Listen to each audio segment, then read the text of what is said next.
Salut et bienvenue dans cette série de vidéos consacrée à la création d'un Pong en Lua avec les frameworks Love2D. Dans la vidéo précédente, on avait ajouté tout ce qui était conditions à notre Pong. On avait fait en sorte que quand la balle dépasse en haut, elle cogne, pareil en bas, et qu'elle puisse également rebondir contre nos raquettes. Puis quand ça part en dehors, et bah ciao la balle. À la fin de la vidéo, ça nous donnait ceci.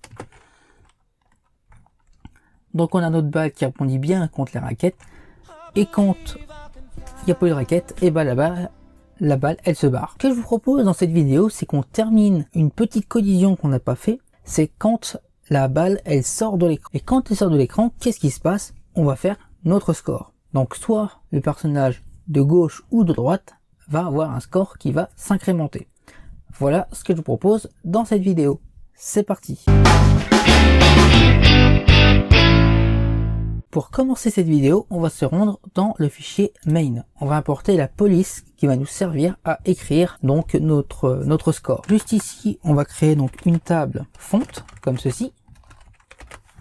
On va également créer une variable fonte.pass qui va stocker le chemin dans lequel on a stocké donc notre fonte. Vous avez vu par rapport à la vidéo précédente que j'avais ajouté un petit dossier asset dans lequel il y a un dossier fonte.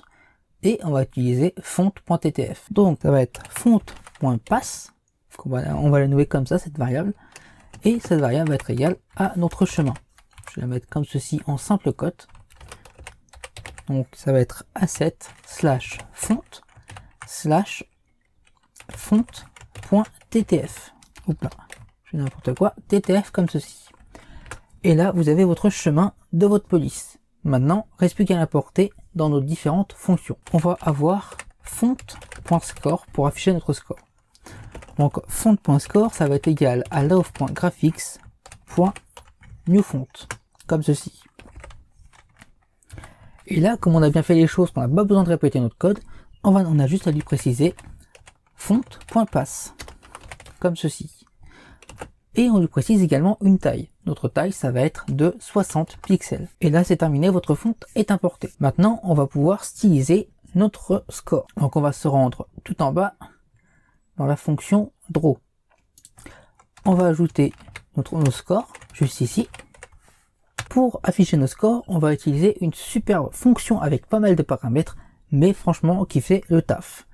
Donc, ça va être love.graphics.printf. Pas print, mais bien printf. Qu'est-ce qu'on va vouloir afficher? Donc, raquette 1 point score, comme ceci. Quelle fonte on va utiliser? Donc, fonte.score. Ici, on va placer notre position X et Y. Donc, en X, ça va être une position négative. Et on alignera tout ça à droite.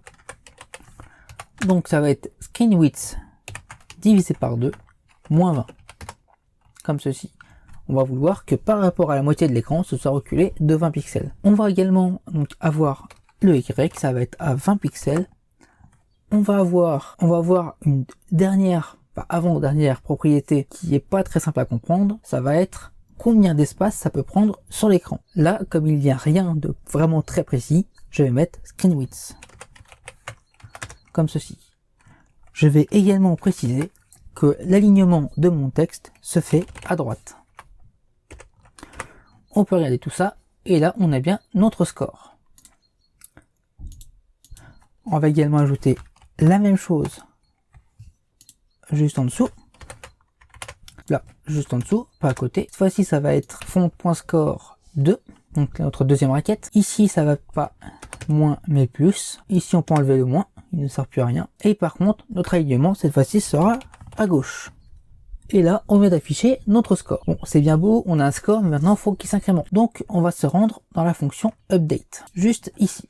On va commencer par se demander, est-ce que notre balle, donc on va faire ça sur ball.x, est-ce que c'est inférieur à moins 10? Moins 10, puis sur moins une petite marge, ça va éviter les bugs. Si c'est le cas, on va faire quelque chose. Sinon, est-ce que ball.x est supérieur à screen width plus 10? Comme ceci, et on termine notre condition. Dans le premier cas, c'est la raquette 2 qui emporte un score. Donc, comme ceci, raquette 2 point score est égal à raquette 2 point score. Je vais y arriver.